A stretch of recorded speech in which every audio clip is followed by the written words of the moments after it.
ചലച്ചിത്ര മേഖലയിലെ നാറുന്ന അനുഭവങ്ങൾ പങ്കുവച്ച് ഹേമ കമ്മിറ്റി റിപ്പോർട്ട് പുറത്തുവന്നതോടെ സാംസ്കാരിക കേരളത്തിന് ഇനി തലകുനിക്കാതെ വയ്യ.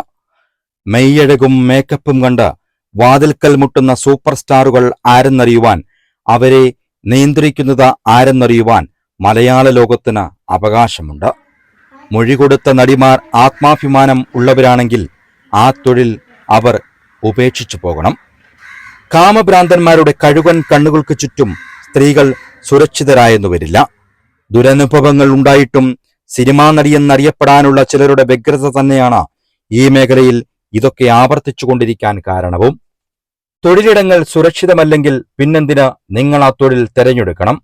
ആത്മാഭിമാനം ഉള്ളവരെങ്കിൽ ആ തൊഴിൽ ഉപേക്ഷിച്ചു പോകണം.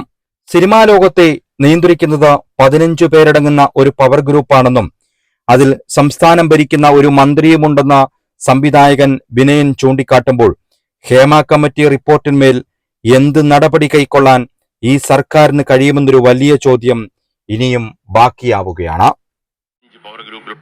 അന്ന് ആ മീറ്റിംഗിൽ പ്രസംഗിച്ച ഇന്നത്തെ മന്ത്രി ഉൾപ്പെടെയുള്ള ആവേശത്തോടെ പ്രസംഗിച്ച ആ 15 പവർ ഗ്രൂപ്പിലുള്ളവർ തന്നെയാണ് ഇന്നും മലയാള സിനിമയിൽ ഈ തെമ്മാടിത്തരങ്ങൾക്ക് സപ്പോർട്ട് ചെയ്യുന്നതെന്നുള്ളത് സങ്കടകരമായ കാര്യമാണ്. നാണം കെട്ട നാറികളുടെ അഴിഞ്ഞാട്ട കേന്ദ്രമായി സിനിമാ സെറ്റുകൾ മാറുമ്പോൾ ഒരു പുതുമുഖ നായികയുടെ ഉദയം ഇനി എങ്ങനെയായിരിക്കുമെന്ന് ഊഹിക്കാവുന്നതേയുള്ളൂ. സിനിമാ മേഖലയിൽ കൂട്ടിക്കൊടുക്കലുകൾക്ക് ചില നടിമാരെങ്കിലും ചുക്കാൻ പിടിക്കുന്നുണ്ടാകും. മാനം വിറ്റും സിനിമാ നടിയാകണമെന്ന മോഹം ചിലരെ അവരുടെ വലയിൽ വീഴ്ത്തിയെന്നു വന്നേക്കാം. പക്ഷേ പേര് വെളിപ്പെടുത്താതെ ഹേമ കമ്മിറ്റിക്ക് മുന്നിൽ മൊഴികൊടുത്തവർ അവർ സിനിമാ നടിയായി അറിയപ്പെടണമെന്ന് ഇന്നും ആഗ്രഹിക്കുന്നു. ആർക്കും പരാതിയുമില്ല. കാരണം പരാതി നൽകുന്നവർ പിന്നെ തിരശീലയ്ക്ക് പിന്നിലാകും എന്നതുകൊണ്ട് തന്നെ.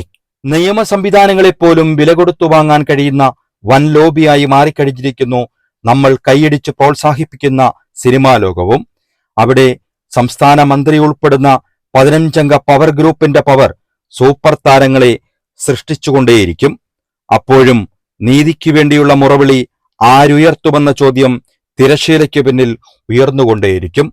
ന്യൂസ് ഡെസ്കിൽ നിന്നും റിജോ പത്തനാപുരം.